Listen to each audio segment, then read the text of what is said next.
folks, welcome to another Watertrek 360. Today I'm here in Bridgeport, Connecticut at Captain's Cove. I'm with the Orbit Marine team. I'm going to be taking a look at the Puluz dive housing for the iPhone 13 Pro. Pretty simple little device, but let's see how well it does. Puluz housings are not a one-size-fits-all. This one is particularly for the iPhone 13, 13 Pro, 12, and 12 Pro. If you have a Max or some other size, you need a different housing. It's depth rated to 40 meters or 130 feet. It's a pretty simple device. You have a twist lock mechanism that opens and closes the case. You slide the phone in, obviously, with the camera down. You have to make sure that your camera is set to what you want it to from a settings standpoint first. Make sure the locking mechanism is secured prior to taking it underwater. I would do a water test before first use, but that's me. There are only a few control buttons to use. The button on the lower right controls turning on the camera if you've turned it off, and controls whether or not you want to take a selfie once you're in the camera app itself. We'll get to this button again later. Then you have two top buttons. These control the camera mode, so you can move left to right and back, selecting from video, photo, portrait, pano, etc. The middle button on the bottom turns the video on or off and or snaps your photo. The button on the top right side of the housing turns your phone on or off. If you have turned your phone off and then turn it back on, the button on the lower right then brings you back to the camera app. It doesn't come with any accessories other than a red filter and lanyard. It has a shoe mount you can put a light on. It has 3 1/4 inch thread holes to attach a tray or a selfie stick. The shoe mount is plastic, not metal. It's a small item, but depending upon how heavy your attachment is, light or whatever, it could be an issue. I chose to mount the housing on a tray that I already have to help stabilize the footage. It comes with a modest instruction booklet, but it's pretty simple to use and relatively self-explanatory. You will need to remove any phone or screen protector before inserting it into the case. It is negatively buoyant with the phone in it. You can rinse both the inside and out if it gets wet, as there are no electronic parts in the housing.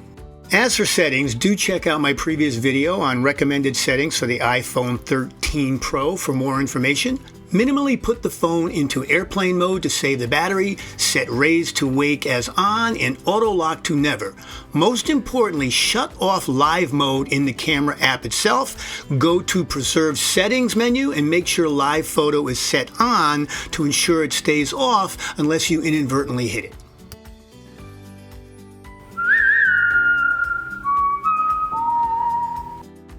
The good. Well, it's pretty inexpensive and only cost me about 65 bucks. There are no batteries, no app to download or stay current, no vacuum pump, and no touch membrane, so it has a hard housing and less risk of a puncture. It's lightweight, it's good to 40 meters or 130 feet, has a light travel footprint. I took a selfie, did a few photos, and it pretty much worked as advertised. The buttons were pretty easy to use. I turned it on, turned it off, switched modes a few times. The only one we'll talk about is the selfie button.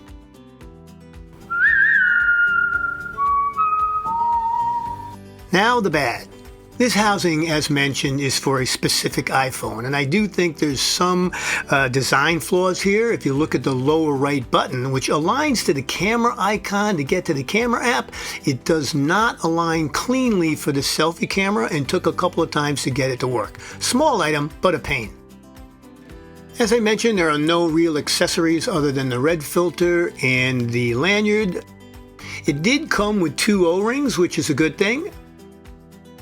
I did have an issue with these spacers falling out when I was cleaning them. They are very small, so be careful you don't lose them, because my feeling is replacing them would be difficult. Another minor issue are the lanyard holes. To me, they're in the wrong place at the top of the housing, not on the bottom or the side. This doesn't make any sense to me. The lanyard on the left certainly could get in the way of your lenses if it drapes in front. One of my biggest challenges was the inability to change any zoom or magnification.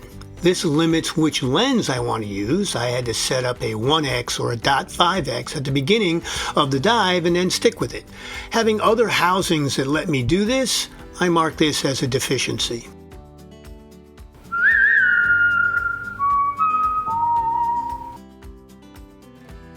Now the ugly. The only real ugly is the red filter.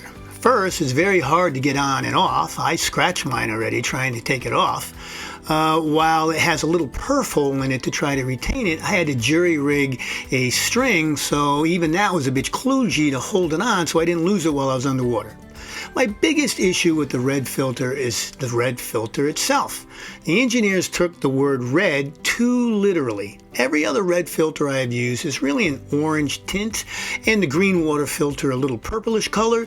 This is flat out bright red. It's also thicker than I've seen other filters, and I'm not sure if this led to some of the focusing issues on it. Footage you are seeing was shot at roughly 30 feet in the greenish waters of Long Island Sound. What do you think? A little much, eh? I could see through the back of the housing that this video was not going well, and I quickly realized that that wasn't going to work. I removed it.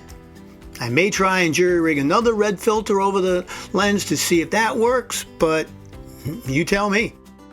I know what the purists are going to say, oh, you shouldn't be using a red filter under 30 feet, go with the yellow filter. Well, that works if you're in the islands and the Bahamas, and even with the red filter there, you'll see that the color's a bit off. It's a little too orange, but this is Long Island Sound. Normally, I will use a green water filter. I didn't have it. I put this red filter on, but even with that, if you look at the video I'm showing now that had a red filter, it doesn't look like this. Red filter removed.